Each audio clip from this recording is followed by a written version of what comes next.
شعبان کے آخر میں رسول اللہ صلی اللہ علیہ وسلم نے ایک خطبہ دیا تھا۔ حضرت سلمان فارسی رضی اللہ تعالی عنہ سے روایت ہے، وہ فرماتے ہیں کہ رسول اللہ صلی اللہ علیہ وآلہ وسلم کا یہ ارشاد جو حدیث پاک میں بیان کر رہا ہوں صحیح ابن خزیمہ میں، اور امام بہقی رحمۃ اللہ علیہ نے شعب الایمان میں اس حدیث کو نقل کیا ہے۔ اس حدیث کو بعض محدثین اور بعض محققین نے اس کی سند کے ضعف کی وجہ سے اسے قبول نہیں کیا، لیکن بعض محدثین اور محققین نے اس حدیث کو قبول کیا ہے اور ذکر بھی کیا ہے۔ حضرت سلمان فارسی رضی اللہ تعالی عنہ سے روایت ہے، وہ فرماتے ہیں رسول اللہ صلی اللہ علیہ وسلم شعبان کے آخر میں رمضان سے پہلے ایک خطبہ دیا جس میں ارشاد فرمایا رسول اللہ صلی اللہ علیہ وسلم نے، میں اس خطبے کا اور اس حدیث کا مفہوم ذکر کروں گا جس میں سے امت کے لیے 10 اہم ترین باتیں جو خطبے میں بیان کر دی گئی ہیں اللہ کے نبی صلی اللہ علیہ وسلم نے بیان فرمائی۔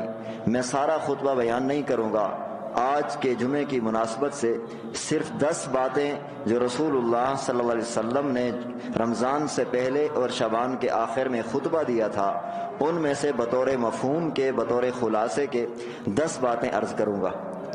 سب سے پہلی بات، رسول اللہ صلی اللہ علیہ وسلم نے، حضرت سلمان فارسی فرماتے ہیں کہ اللہ کے نبی نے ہمیں خطبہ دیا شعبان کے آخر میں۔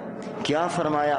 یہ فرمایا کہ یا ایھا الناس، اے لوگو، تمہارے پاس ایک عظمت والا، ایک برکت والا مہینہ آ رہا ہے، ایک عظمت والا، ایک فضیلت والا مہینہ تمہارے اوپر سایہ کرنے والا ہے۔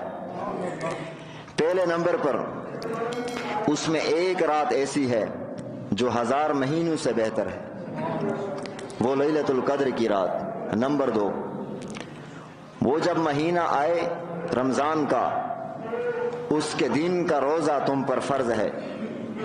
نمبر 3، رات کی تراویح تمہارے لیے سنت ہے۔ نمبر 4، رمضان المبارک کے مہینہ میں جو بندہ نیک عمل کرے گا اور اس نیک عمل کی وجہ سے اللہ کا قرب اسے حاصل ہو جائے، تو جس نے رمضان میں کوئی نیک عمل کیا اس کا اس عمل کا درجہ غیر رمضان میں فرض کے برابر ہے، اور جو رمضان المبارک میں فرض ادا کرے یہ 70 فرض کے برابر ہے۔ یہ 4 باتیں ہو گئی۔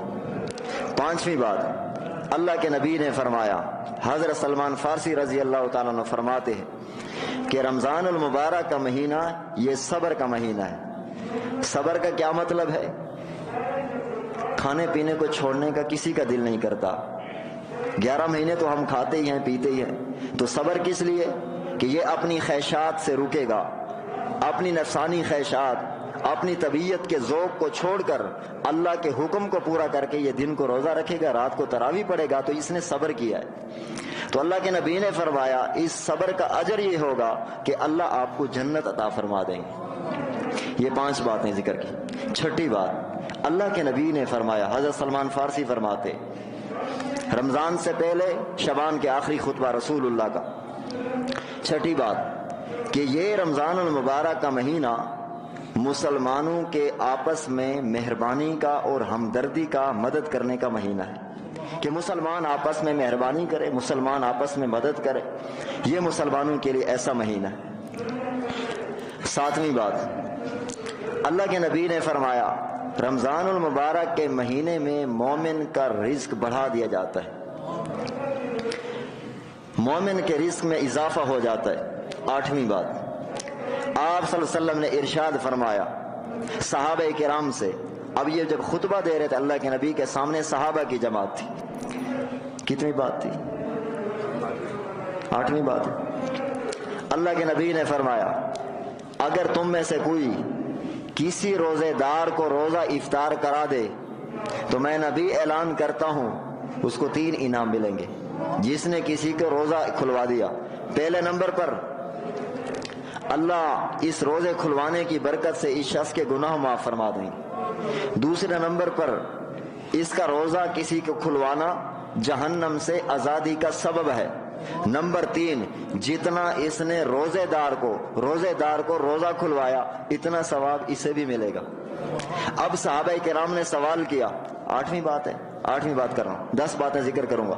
صحابہ کرام نے پوچھا اللہ کے نبی سے کہ اگر ہم میں سے کوئی اتنا غریب ہو، اتنی طاقت بھی نہ رکھے کسی کو روزہ کھلوانے کا، تو وہ کیا کرے؟ اللہ کے نبی نے امت کو بڑی آسانی دے دی، کوئی میرا امتی محروم نہ ہو جائے۔ اللہ کے نبی نے فرمایا اگر تمہارے پاس کسی کے پاس طاقت نہیں ہے کہ کسی کو پیٹ بھر کے روزہ کھلوا دے، تو میں نبی اعلان کرتا ہوں اگر کوئی بندہ کسی روزے دار کو کھجور کا ایک دانے سے روزہ کھلوا دے، یہ فضیلت اللہ اسے بھی عطا کر دیں گے۔